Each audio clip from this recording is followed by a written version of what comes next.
Buenos días y bienvenidos a mundodesconocido.es. Hemos cambiado hoy un poquito el paisaje. Vamos a hablar de un tema que desde hacía tiempo he querido contaros. A lo largo del siglo XIX y del siglo XX, muchos han sido los exploradores árticos y antárticos que han intentado alcanzar el Polo Norte y el Polo Sur. La mayoría de ellos fracasaron, sobre todo en el siglo XIX y principios del siglo XX. Vamos a hablar hoy de uno de los grandes, Fridtjof Nansen. Lo cierto es que Fridtjof Nansen escribió una obra que se llamaba Farser North. Fue publicada ya por el año 1900 y contaba sus extrañas experiencias en el intento de conquistar el Polo Norte. Os haré un gráfico para que entendáis qué es lo que hizo el señor Nansen. Nansen lo que hizo o intentó fue coronar el polo norte del planeta, una zona totalmente inexplorada. Por entonces tanto el polo norte como el polo sur lo estaban. Eran sitios muy inhóspitos, imposibles de acceder. Nansen era un hombre que había sido un veterano explorador y pensó que quizás él sería el primero en coronar ese polo norte. Para ello fletó un barco desde Noruega, con el cual intentó a través de los casquetes de hielos pues acceder a ese polo norte en esta dirección. Lo cierto es que Fridtjof Nansen preparó el barco para que durante 3 años pudiese navegar para alcanzar su objetivo. La zona era muy complicada y entonces no había rompehielos tal y como los conocemos hoy en día. Digamos que básicamente esto es lo que intentó el señor Nansen. No lo consiguió, pero él en su libro, en Farser North, hablaba de que se sintió extraviado durante 1 año aproximadamente. Cuando se acercó a las zonas polares más al norte, cogió un trineo y perros y una serie de hombres y se dirigió en esos trineos hacia la zona que él suponía Polo Norte. El clima decía que cuando avanzaba en esa dirección se volvía más suave. También decía que la brújula se tornaba inservible y no valía absolutamente para nada. Lo cierto es que encontró incluso tormentas de arena que arrastraban polvo de arena. ¿Dónde está la arena en el Polo Norte? ¿De dónde venía esa arena? Si habéis tenido ocasión de ver una conferencia mía en la que hablo sobre la Tierra hueca, una conferencia que podéis ver aquí, quizás entendáis por qué el señor Nansen y otros exploradores como George Huber Wilkins nunca alcanzaron los polos. Contaban cosas extrañas, como por ejemplo que cuando se acercaban a esta posición encontraban huellas de animales como zorros. ¿Cómo era posible? Finalmente, y después de mucho tiempo, retornaron sobre sus pasos y finalmente volvieron a encontrar esos vientos helados. Pero os vamos a explicar por qué no alcanzaron eso. En realidad la Tierra no es así. La Tierra no es como nosotros pensamos. No es esa la posición que realmente debe ostentar o que ostenta. La Tierra es distinta. La Tierra no es maciza, es en realidad hueca. Ese es el problema por el cual el señor Nansen jamás pudo alcanzar los polos, porque esos polos magnéticos no se encontraban en una ubicación en el suelo, se encontraban a gran altitud. Por eso las brújulas volvían inservibles. La Tierra tiene más o menos, para que podáis entenderlo, esta forma. Vamos a dibujarlo así para que lo entendáis. Aproximadamente. Es un dibujo un tanto grosero, pero bueno, con esto podéis entender. En el centro de esa Tierra existe un Sol interior. Un Sol interior más o menos ubicado en esta zona, evidentemente en la zona central. Ese Sol interior irradia su calor y todos sus buenos rayos al interior de la Tierra hueca.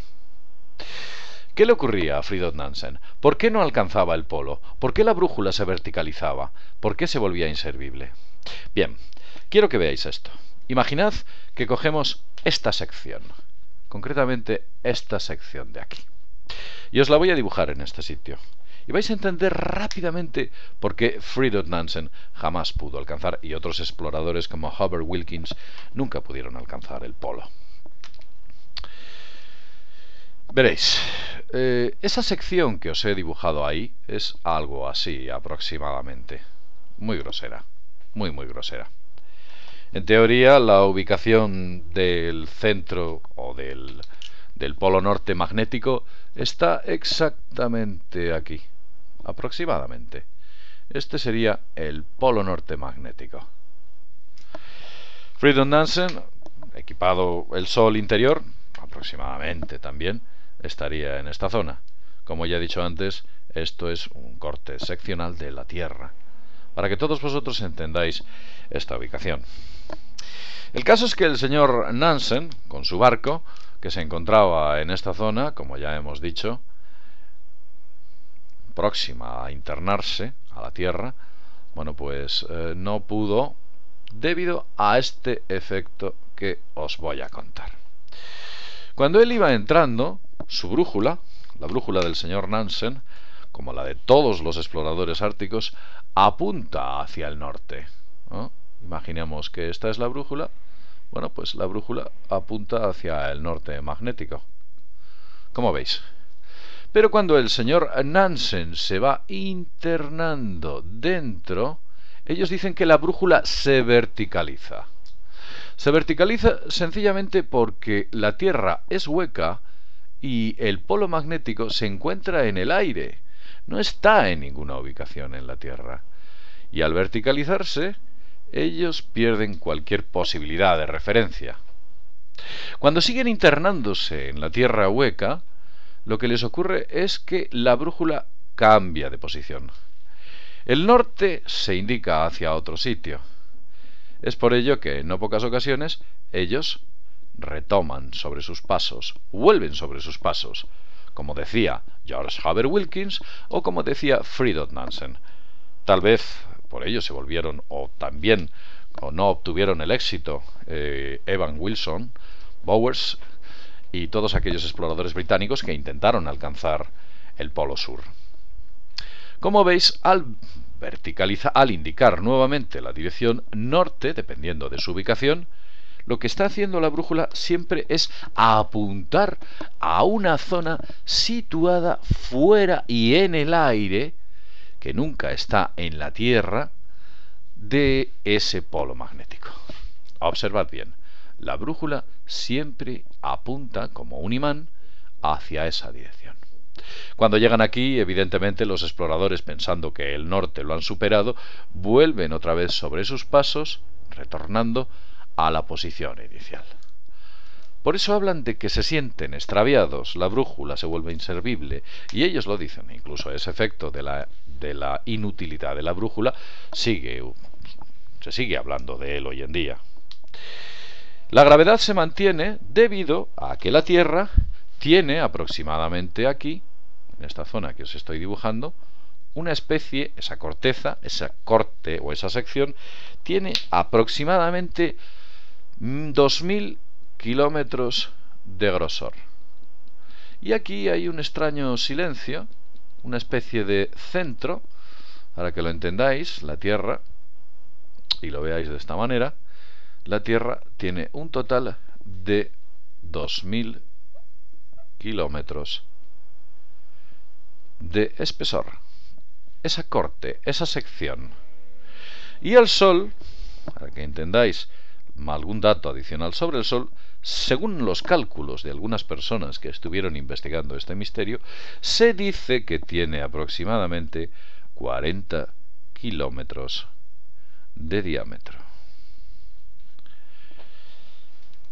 He aquí el misterio de por qué todos los exploradores polares, tanto árticos como antárticos, jamás llegaron.